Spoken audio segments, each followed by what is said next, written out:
This is Sunrise Extra, streaming live on Wave Now. Hi there, good Wednesday morning, but we're waking up to a lot of fog this morning. Yeah, a lot of drivers need to be careful out there. I saw a little bit coming in, but people in Bardstown dealing with even more fog. Yeah, and we're seeing that in the spots where we got the heavy rain yesterday. So even in parts of the metro getting in on that fog to start off the day. And for those school districts that are back in session, just a reminder, drivers, please keep an eye out for those kids. You want to make sure everyone's getting to school safely today. So we have our sky tracker in Charlotte, Indiana, looking at some of that fog as the sun continues to come up. Thankfully, it's not incredibly dense, but it's certainly still impactful in portions of Bullitt County, Spencer County, seeing that, and a little bit of that fog still showing up in Grayson County and into the distance there on that particular camera in Adair County too. So we are going to keep an eye on the lower visibilities across the region as we head over the next half an hour, especially once we get past that point, we will see visibility improving. Still sitting in the 60s to start off the day. We'll end up in the 80s for later on this afternoon, and we'll see some more of those scattered showers and thunderstorms after lunch and into the early evening. Once the sun goes down, our rain chances will also drop. I'll talk a little bit more about those rain chances for today and that heat wave. Yep, coming our way starting this weekend in just a bit. Thank you, Tawana. Happening today, the first of 3 men convicted in the Crystal Rogers case will learn his sentence. Stephen Lawson was found guilty of conspiracy to murder and tampering with physical evidence. Wave News reporter Kirsten Foote joining us now with more. Kirsten? Yes, Shannon, Olivia, at the time of his conviction, a Warren County jury recommended Lawson spend 17 years in prison. Now, Crystal Rogers, a mother of 5, vanished on July 3rd, 2015, and her body has never been found. He and his son, Joseph, were convicted on the same charges. They abandoned Rogers' car on the Bluegrass Parkway the night she vanished. This is expected to be an emotional day for Rogers' family members. Shortly after Stephen Lawson's co-defendants in the case were found guilty, Ashley Miller, one of Rogers' daughters, talked about how tough it's been living without her mom. It's not fair what they did. Not at all. I might not have been as close to mom as my brothers and sisters were, but there's been days in my life where I've just sat down and cried because I wanted my mom there. Like having my babies. Like she would have loved my kids. She was a great mom, and she did not deserve what was done to her at all. And shortly after Lawson was found guilty in May, his defense team filed a motion requesting a new trial. They cited 8 reasons Lawson was denied a fair trial, but that motion was denied and sentencing is going forward as scheduled.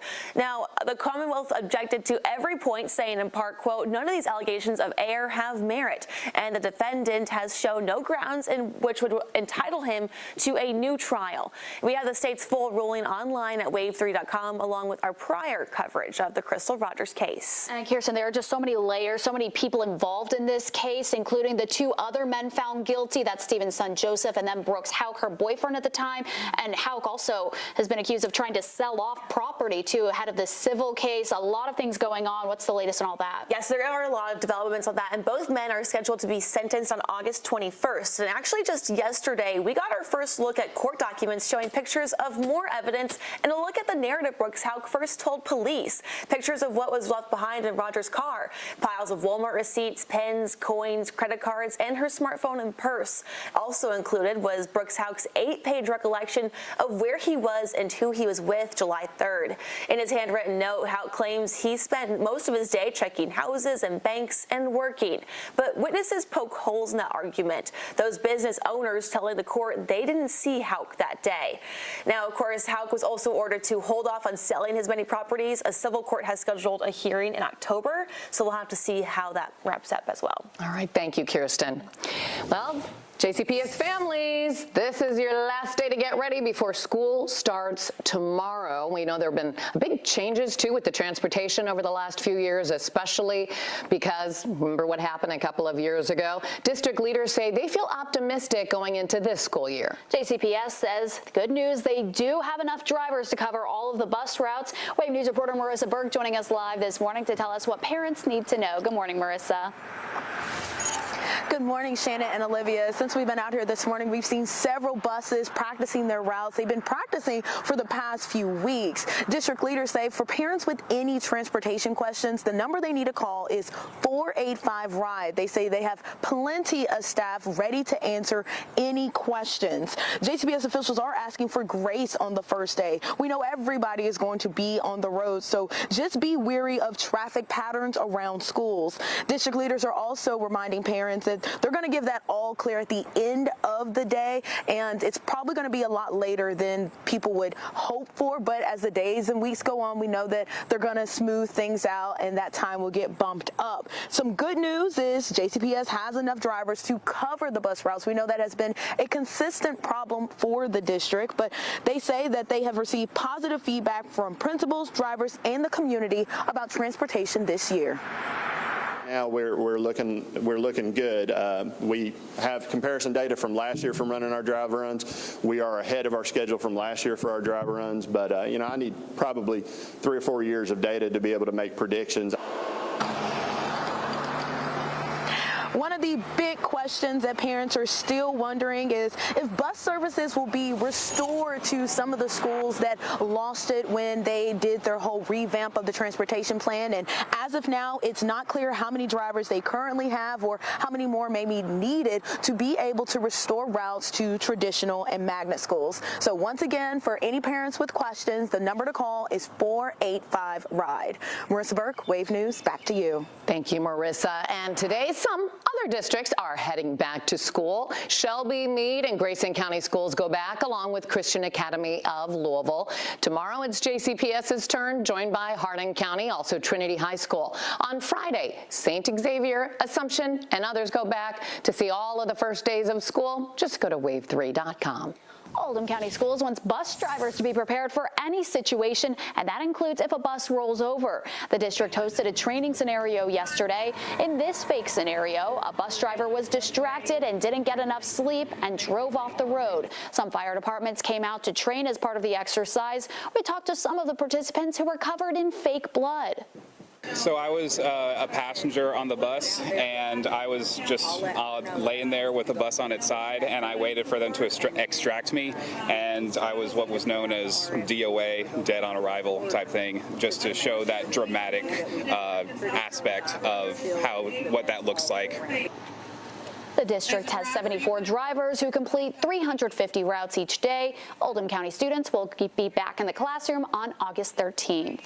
And we're getting our first look at design plans to add a new space on DeSales High School's campus. The school expects to break ground on a $5 million Highland Family Innovation Center later this year. The final design was unveiled at a donor reception in July. The center will have 2 cross-curricular classrooms, an expanded gaming innovations lab, and also an event space. DeSales High School's first day of school is tomorrow. Actually, their gaming team is pretty good. Hey, and that's a really big thing for kids these days, yes. too. They can have a future in that. They can, totally. Yeah. The Kentucky State Fair kicks off in just 1 week. We'll tell you what you need to know about the policy surrounding minors coming up.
it is the last day of summer for our JCPS students out there, and I mean, plenty of other students are already back in school. Yes, I know. Summer break flew by. If you're heading out this morning, watch out for that fog, though. Yeah, we're going to keep an eye on the fog and the sunshine. Both of those things can make it hard to see if you're not paying attention. So we'll be keeping an eye on both, which you can see both right now on the SkyTrack camera in Starlight, Indiana. Makes for kind of a spooky but really cool shot there as we're dealing with the fog. And we're still seeing that fog showing up in Bullitt County and Spencer counties on our Kentucky Mesonet cameras in those spots. Not as much in parts of Grayson County in this particular area, but I do know that you got a decent amount of rainfall yesterday, so I wouldn't be surprised to see it in other spots.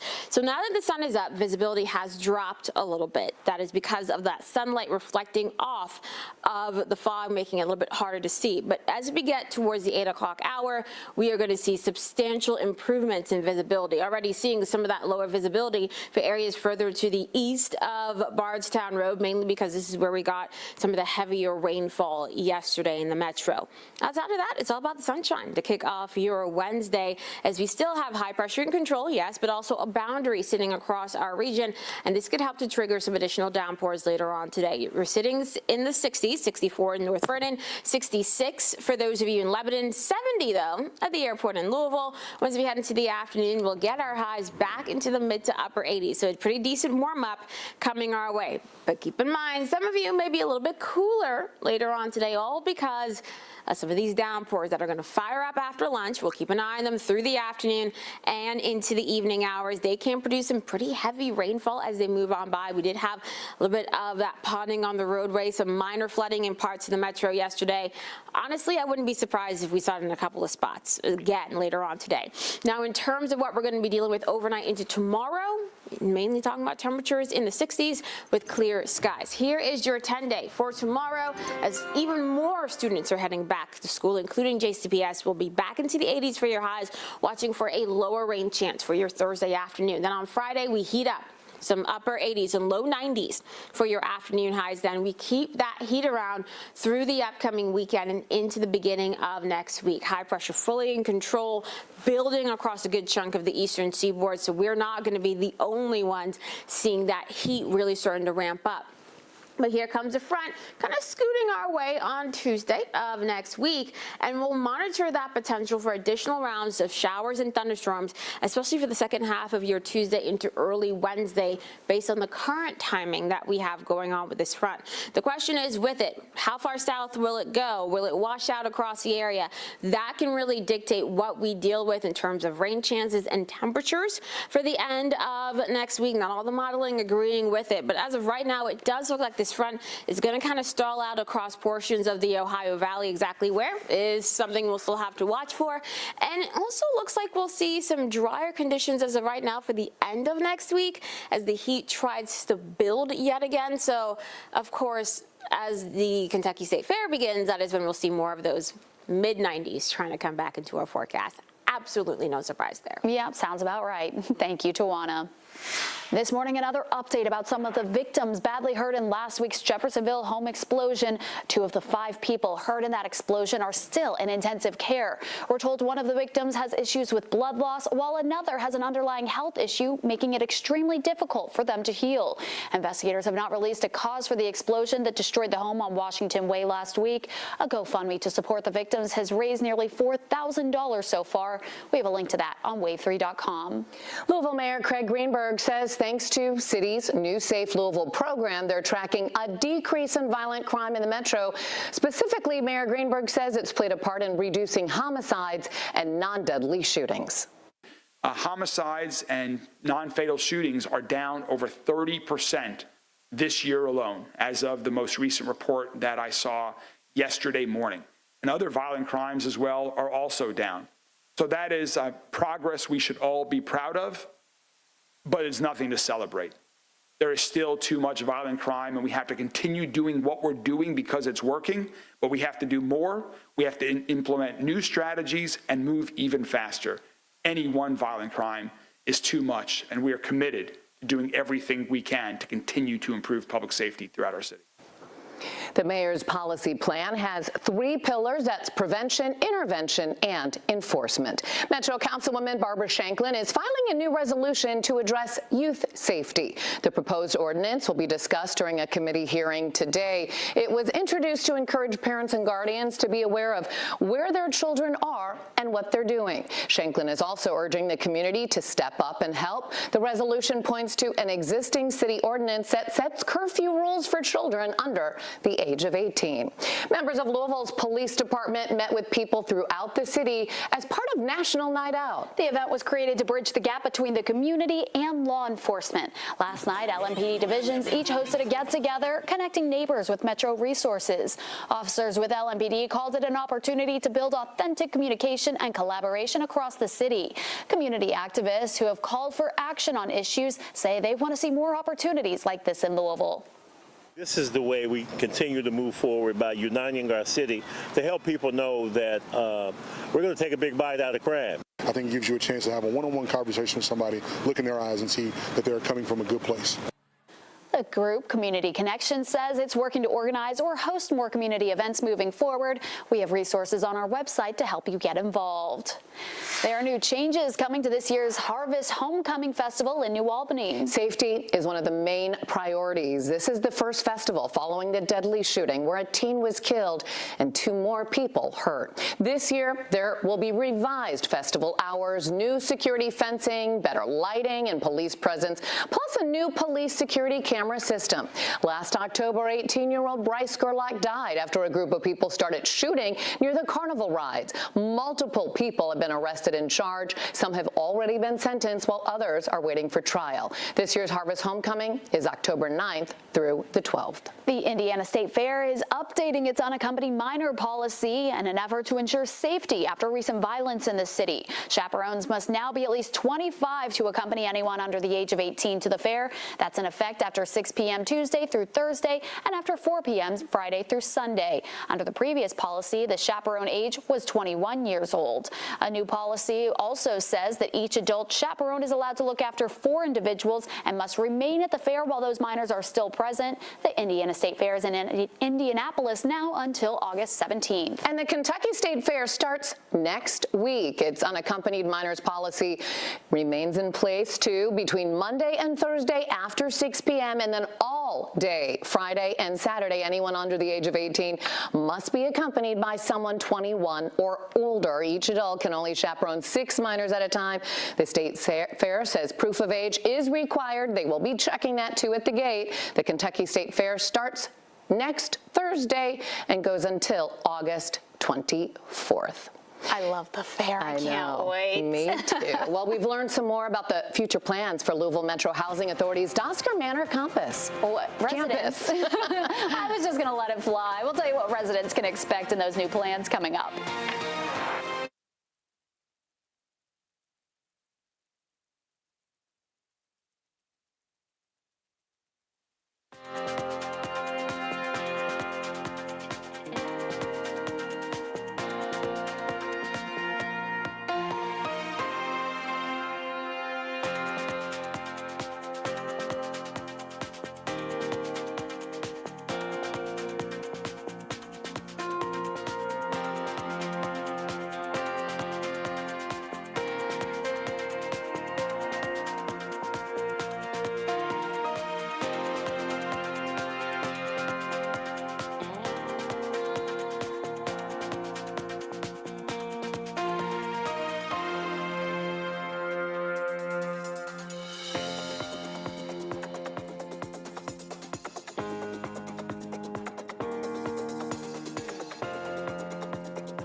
Following this breaking news this morning, a man is dead after police say he was shot in the Buchel neighborhood. LMPD says it happened around 5:45 this morning on Norbrook Drive near Fagenbush Lane. The victim's name has not yet been released. Police say they're looking for the shooter as well as a possible motive. If you know anything, you're asked to call the anonymous tip line. That number is 574-LMPD. The wife of former Clark County Sheriff Jamie Knoll will not have to stand trial in Indiana. Special Judge Larry Medlock canceled a future contempt hearing for Misty Knoll and confirmed her guilty plea to theft and tax evasion charges. Judge Medlock says Knoll was protected by her First Amendment right to free speech when she gave interviews about her case before her sentencing. During the interviews, Knoll said she did not know money she was spending was coming from her husband's nonprofit, New Chapel EMS. The ambulance service relied on public tax dollars for much of its operations. In a guilty plea in court, though, Knoll said the opposite. Judge Medlock had threatened to throw out her plea deal because of those interviews. In his order now dismissing a scheduled hearing on this, Medlock says the court of public opinion will have to decide which version of Knoll's story to believe. Knoll is serving a year and a half in prison, followed by 4.5 years on probation. A Meade County man is facing an attempted rape charge. Police say he tried to force a woman to have sex with him at a Hardin County fast food restaurant. Police say 22-year-old Raiden Banks pulled his pants down at the Radcliffe Sonic, exposing himself to a woman while trying to unbutton her pants at the same time. All of this happened on July 25th, just 3 days after Banks' 22nd birthday. He has since posted a portion of his $25,000 bond.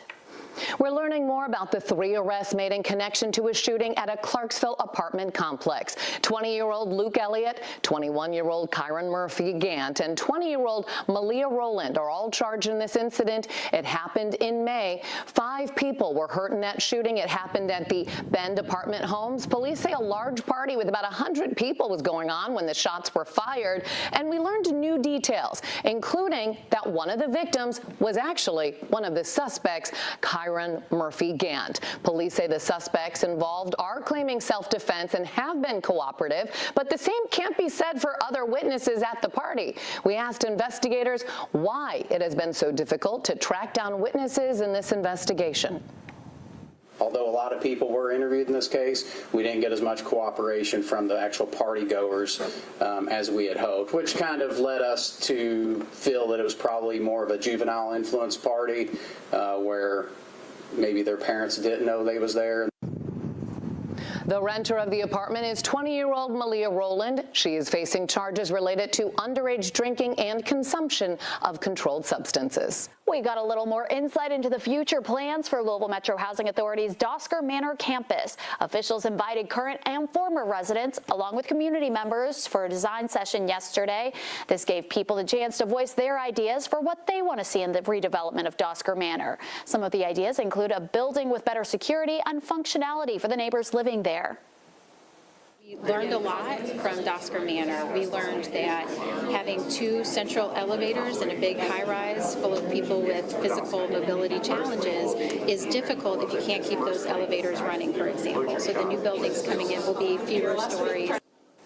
Officials say they're on schedule to move all Dosker Manor residents out of the current buildings by the end of the year. And stick with us right here on Sunrise Extra, because you're going to be speaking to one of our newest members of our morning show. Yeah, we're going to sit down with Rob Wells, get to know him a little bit better before he's on our air for Sunrise. Can't wait for you to meet him.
This Wave News Update is sponsored by Oxmoor Auto Group.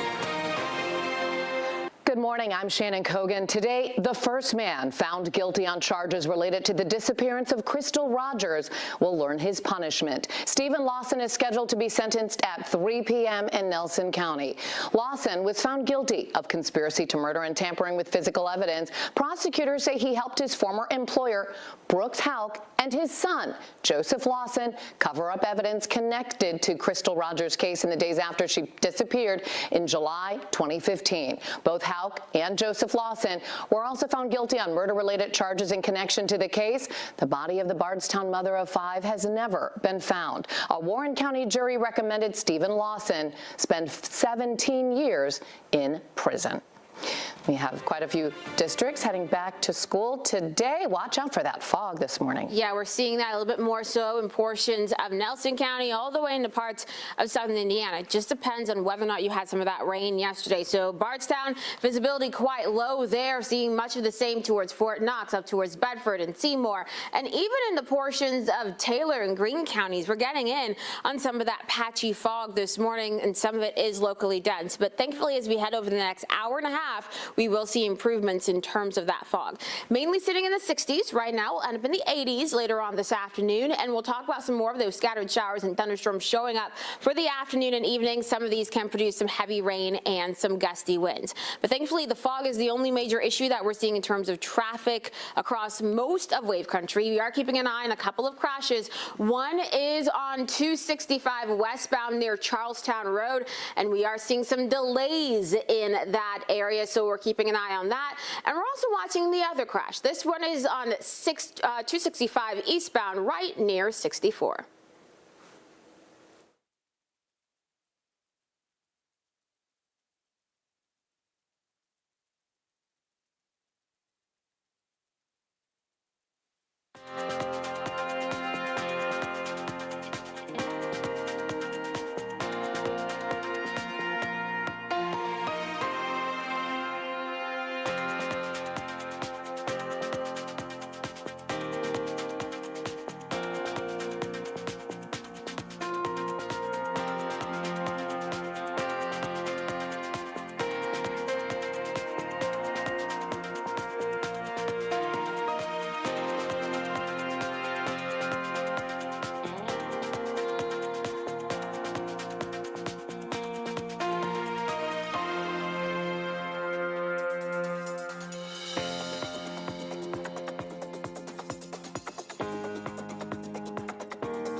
Hey, thanks for staying with us here on Wave Sunrise Extra. I'm Olivia Russell. We are now 90 days out from the Winter Olympics. Got a nice mug to go along with it for Milan Cortina Olympics. A lot of great things to look forward to with the Olympics. I already finished my coffee though, so it's not like I really need this mug. Just had to point it out because we are excited about that. We're also excited to introduce you to Rob Wells. He's our newest member of the Wave Sunrise team. We're going to do an interview with him in a few minutes, so a lot to get to here with Sunrise Extra. But first, after following a year behind schedule, the city and the company called MMYUS cut the ribbon on the first of 5 prefabricated homes that it plans to build around Louisville. The troubleshooters found in May that besides being behind schedule, the company was also not meeting its local workforce requirement. Wave News troubleshooter Mark Stevens says the plans for this property also changed. This CEO didn't want us asking any hard questions Tuesday. Yeah, as I said, today's about family, it's about the home, it's about the League Platinum, it's about being the first League Platinum home in the US. Reach out with any other questions. He didn't want to say on camera whether MMY US currently has more than 4 workers from zip codes around the 1.2 million taxpayer-funded factory in the Parkland neighborhood. Wave previously reported that part of an agreement with the city was that 75% of the company's employees needed to be from those zip codes surrounding the factory. Tuesday, MMY emailed us to say it now has 15 on the payroll, meeting that requirement, still short of the 60 it needs based on its city filing in April. Family Scholar House partners with MMY and has a 10% stake in the company, according to state filings. Its CEO, Kathy Dykstra, says transferring the deed to finish this property took a long time. We've been delighted to have this in the works, but we just needed the deed transferred. City records showed the deed was transferred in June last year, and we previously reported the land bank was told the projects would be complete last summer. The city says these vacant lots on South 18th Street are still on hold. The company will instead build a new home at 1415 South 28th because the plans are already approved by the state. Dykstra says her nonprofit will also cover the gap between the construction cost and the sales price. Family Scholar House, parent company family, is covering the gap. There is an agreement with Louisville Metro government that they'll helping with, think of it as bridge financing, so that you have money while you're building it. MMY's city filings say this home cost about $300,000 to build. It plans to sell it for $220,000. Family Scholar House said it was also waiting for appraisals before selling it to a family who meets the income requirements. Now, the House appears to still need to pass the final city inspection. LG&E has not attached the house to a grid just yet, though, but the utility company says that it is a pretty quick process once it's notified of the final city inspection. Against the Grain is launching a new cannabis-infused drink. There's the can right there. It's called Zaza, which is slang for cannabis, so kind of a creative name there. The Delta 9 soda hit stores earlier this summer in Kentucky and southern Indiana. The drinks are infused with 5 milligrams of THC in Kentucky and 10 milligrams out of state. Zaza creators say that the effects of the drink could last up to 2 hours. It comes in a variety of fruity flavors, including lemon, lime, and cherry. The launch of Zaza comes as Kentucky lawmakers are working to figure out ways to regulate cannabis drinks. State Alcoholic Beverage Control says it's considering introducing a new division to handle those beverages. And you can mingle with your favorite Racing Louisville players at Porch Kitchen and Bar. The restaurant is hosting a celebrity bartender night this Thursday from 5 to 7 p.m. That's when players Jordan Bloomer and team captain Aaron Wright will take over the bar. They'll be serving up drink specials and exclusive cocktails. A portion of the money from the event will go towards the Lou City and Racing Foundation. The foundation is committed to ensuring that soccer is accessible to all kids regardless of their financial capabilities. We'll see how those girls are behind the bar because we know that they are stars on the pitch. After going viral on TikTok, Big Nita's Cheesecakes brings in large crowds of people. The store isn't even open during regular hours because they sell out that fast. These cheesecakes are in such high demand. Wave photojournalist Jeff Knight gives us a look inside all of the excitement. Okay, so this is our variety sampler. Getting me some piece of heaven. If you're having a bad day, you can kind of get you something like take the edge off, you know? That's how I kind of look at it. Because she's very personable. She's told us her life story, how they started. We started during the height of COVID. Our business kind of started accidentally. I had just gotten sober and just kind of needed something to occupy my time. I don't know what she does, but it's the best cheesecake I've ever eaten in my life. Something that just started as like something to do is kind of what turned into all of this. It's crazy. Yeah, it's pretty crazy. People just come early. They line up. What time did you get here today? At 9:30. And what time did they open? 1. Yeah, I had Ava hop out the car real quick so I could go find the parking spot. And I ran over here, got We're like, oh, they want to make sure they get first dibs on what they want. The line is pretty crazy. It's crazy that everybody's like trying to come here. We kind of went viral on TikTok, and then people started reviewing our product. What's that guy's name? Luke Foods. Luke Foods. You know, we had Luke Foods come by. I watched him eat it. So silky, an absolute explosion of strawberry. And that just really kind of really exploded things. But if you get here this late, you might be lucky, you might not, because usually she sells out probably within an hour. We're a little scared that we won't get it. Yeah, so you get what you get if you get in the end of the line. It's still early, so Like, they haven't even opened yet. It's going to be real busy. We're almost there. Are you ready? And look, I'll be out in no time. I know exactly what I'm getting. You can come on in. Hi, girl. I got interviewed, honey, so I talked big good about you. Thank you, girl. I need 2 banana puddings. Y'all so much. Yeah, because we're going to eat some of this on the way home. It's like score. Thank you very much. In those 2 boxes. Thank you. You're welcome. Have a good day. You too. Is that it for you? That's it. All righty. It's like you won the lottery when you get to get what you want when you come here. It's overwhelming, but in the best way possible. Okay, so with such a high demand, we had to ask if there's any chance that she'll be opening up a second location. And she told us they're taking things one step at a time, of course. And if business continues to grow like this, they will consider expanding. So that at least gives some of us hope that we'll be able to get our hands on that cheesecake. Just yesterday, the shop launched their website for the first time, and they sold out pre-orders in just 12 seconds. But don't worry, if you do want to order, you'll have another chance when those pre-orders reopen up eventually, or you can try your luck in standing outside of their storefront when they reopen later for the weekend. And Big Nita's Cheesecakes is open Friday through Monday, so hopefully everyone has a chance to try them out, because again, I have heard nothing but amazing things. Maybe I'll have to try it too. Stick with us. We're going to be back in 2 minutes introducing you to our newest member of the Sunrise team, Rob Wells.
Hey, thanks for staying with us here on Wave Sunrise Extra. We've been talking about him all morning, the newest member of our Wave Sunrise team. It's Rob Wells. Hey, welcome. It is good to be here. Thanks for having me. I said this is that time of morning where most people are starting to think about breakfast. I'm already thinking about lunch, and you look ahead because you get up in this schedule in the middle of the night. So I did that for a couple of years in Florida. I'm from Central Ohio. Columbus, Ohio is home, but I've worked mornings for a lot of my career, and it's been a long career. So happy to have spent time in Florida.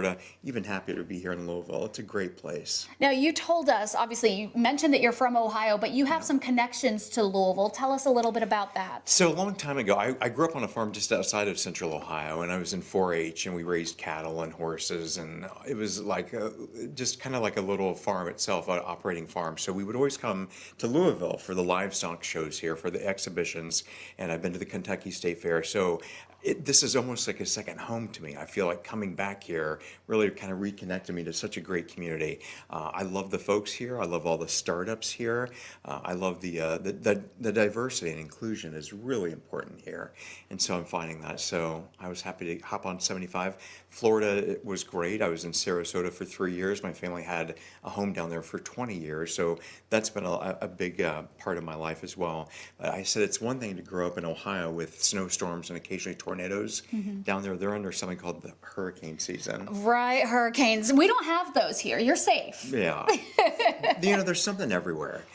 So we all have to deal with elements. Mother Nature always gets the last laugh. But I'm happy to be here with you guys and going to be part of the morning team reporting on the morning show and then doing the noon show anchoring that. So I'm excited to start here. I'm staying within the Gray family. I came from another Gray Media-owned station in Sarasota, Florida. So that's a good thing. And you even have some co-workers there that you're familiar with now here. Look at this. Only Melissa Ratliff is the only person who could get me into a Fascinator. That's she and I worked together in Florida, and now she is a member of the digital team here at Wave TV. This was about a year and a half, maybe almost 2 years ago. You talk to this young lady about anything dealing with the Titanic or Churchill Downs or Kentucky Derby. And she knows it all. And she said, Rob, I want to have you do kind of a live desk now, which is what we're doing right now. And she said, I have a little thing I want you to put on. And I said, well, what would that be?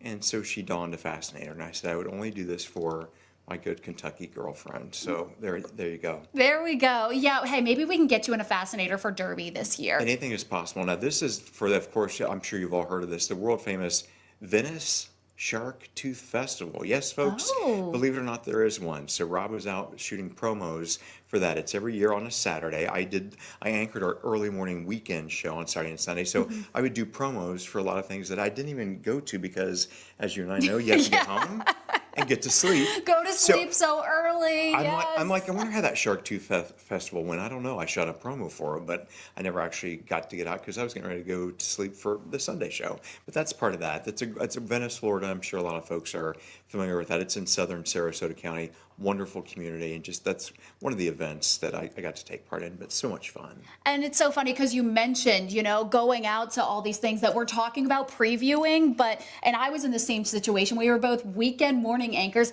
That means, good news for you, you're finally going to have weekends free. What's something that you really are curious to check out while you're here in Louisville? Any and all state parks. I want to see the state parks. There are so many of them and so much beauty here. And I tried to go down the list and I thought this is going to have to be on the to-do list for Rob for weekends, just getting out, exploring, being outside.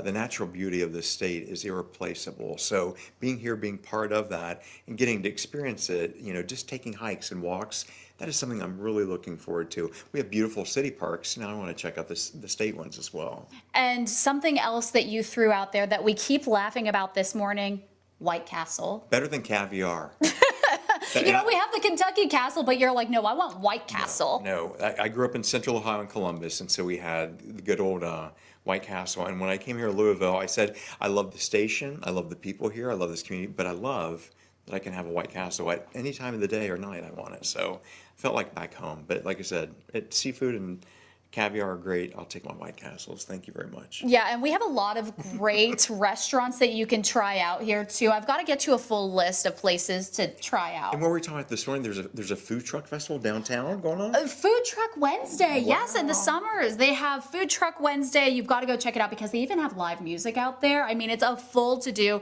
and it's out at 4th Street too. So that's just an excuse to explore downtown. I'll be there. Okay, and then we've talked about the Gray family because you came from a Sarasota station to, it looks like you have a great family around you there. Was this your last day there? That was on a Sunday morning at 8 a.m. And as you know, that's usually a very small staff at that time. It's myself is in the far back. The gentleman in the white shirt in front of me, that's meteorologist Mike Modrick. He's a legendary meteorologist who I worked with. But my news director, my executive producer, all the technical team showed up on 8 a.m. on a Sunday morning, my final show. And it was very kind. And yes, they even brought breakfast for us. So I did not expect that because I'm kind of like, business as usual, been here, done that, got to go. But they were kind enough to show up and give me a royal send-off. And I cannot tell you how much that meant to me, especially being part of that community. Yeah, I mean, you mentioned they brought in breakfast for you. I think it's so interesting, too, because when we think about this shift, we're like, yeah, steak sounds good at 8 a.m. too, and it's hard to schedule your meals and going out to grab food. I always tell people, I said, it's hard. You've got to, I don't know if your body ever quite gets used to it, but you've got to discipline yourself with your rest and your diet, your exercise, all those things go into it. But we'll get our exercise next week at the Kentucky State Fair, right? Yes, we will. A lot of walking and sweating out there. Yeah, no guilt. You can test any kind of food you want out there. That's when we forget about calories. So that's another great thing coming up for us. Yeah, and people will have the chance to meet you too, because are you going to be at Wave Day at the fair? Yes. We've got to. There you go. It's always held on Tuesday at the fair. So I know that's also Senior Day too. So a lot of great opportunities for people to get out there. What's your favorite fair food? Let's see. I've had deep fried pickles before at the Ohio State Fair. Love pickles. I'm a pickle fiend. Me also too. On top of that. Me too. Love hearing that. We can get along there. So we're going to be searching out the pickles, and whatever they do with the pickle, I'm good. And hopefully I'll find a deep fried one at the Kentucky State Fair. I think we're on it. Anything can be deep fried at the state fair. Like, have you had the Krispy Kreme, the donut burger? No, I can't do that. We're going to make it happen. I'll try it. You're a team player. I can already get that vibe from you. I'll do it, yeah. If Olivia's with me, I'll do it. I'll try. We'll do it. Well, awesome. Thank you so much for joining us. Any last message you have for people out there as you say hello to the team? Come up and say hi. You know, I never meet a stranger, and that's how sometimes you meet great friends. You get story ideas, because we're always looking for those, because we do so much news and we want to connect with you. So say hi to me, send me an email, whatever it is, give me a shout out.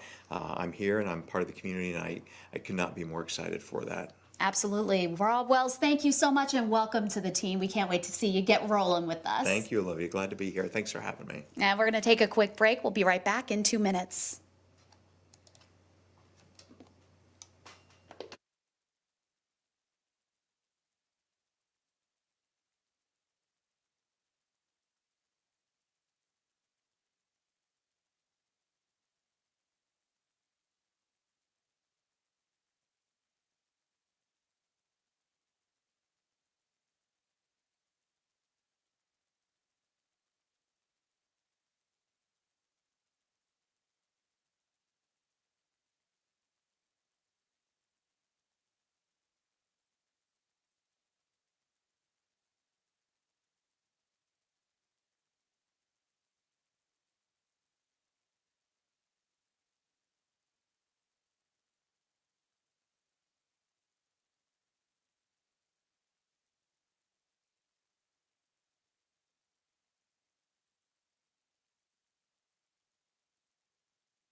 Well, Rob was just telling us how much he wants to get out there and enjoy nature. And here's something from the city. Louisville Mayor Craig Greenberg says there's interest in breathing new life into Champions Park. The mayor says investments and community feedback will impact its future. It's located near the corner of River Road and Zorn Avenue. In previous years, it was the site of several music festivals before those were moved over to the Highland Festival grounds at the Expo Center. They usually have a history of flooding in that area, so it's made it a little bit tricky. But the mayor says there's been a lot of interest in revamping Champions Park and the area surrounding it. So our Office of Planning is going to get feedback from the community on potential uses for that area. We're going to listen to the community before we begin the planning for what's next in and around Champions Park and River Road. The city will be hosting 2 listening sessions so they can hear some ideas of what people think should happen in that area. Those will be on August 11th at the Lynn Family Practice Facility and another one on August 13th at Locust Grove. The city will also be opening a survey so people can fill that out online and give their thoughts.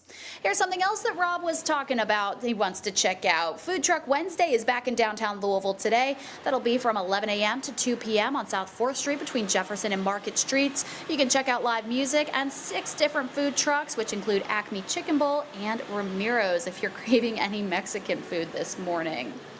Let's talk about football here because I don't think we can talk about it enough right now. The lead up to the season, just so exciting, especially in the city of Louisville, because U of L head football coach Jeff Brom, he's well known for his high-powered offense, but he can't move the ball without a strong offensive line. So the Cards are mixing and matching veteran pieces with some newcomers as the fall camp rolls along.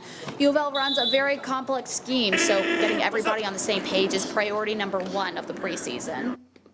Competition's been great. Trying to move some pieces around. We're trying to see what the best fit is, who's going to play at the highest level of ball, and then get them to start gelling together. I think a lot of guys coming out competing very well. They getting into the offensive playbook, you know, learning the plays, making sure everything just gel together. Like along with the young guys, bringing the group along. I feel like we got a pretty good group up front this year. So we are just 24 days away from the Cards' first home game. That'll be against Eastern Kentucky at L&N Stadium, and kickoff is at 3 p.m. Very curious to see how they're going to be this season. Well, over in Lexington, UK football going into fall camp with a quarterback competition. Zach Calzada is expected to be the starter, but Lexington native Cutter Boley is expected to push Calzada for that starting position. Boley says it's making both of them better players. We love to compete. Zach's a competitor, I'm a competitor, so when we go out there every day at practice, you know what I mean, it's all about making each other better. We kind of hold each other to a high standard. You know what I mean, if we have a bad period, we don't let that happen again. You know what I mean, we both, we try to go at it and we try to, you know what I mean, lift the offense up as much as we can.